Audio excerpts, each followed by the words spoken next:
Alam mo ba, minsan hindi mo napapansin, ikaw mismo ang sumisira sa sarili mong growth.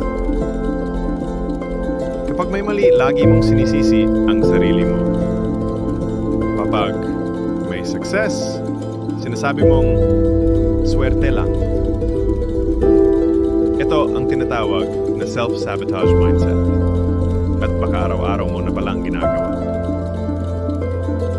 Kapag lagi mong minamaliit ang sarili mo, unti-unti mong tinatanggal ang tiwala mo sa sarili.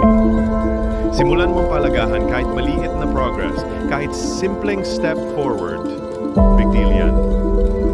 Ito ay simula pa lang.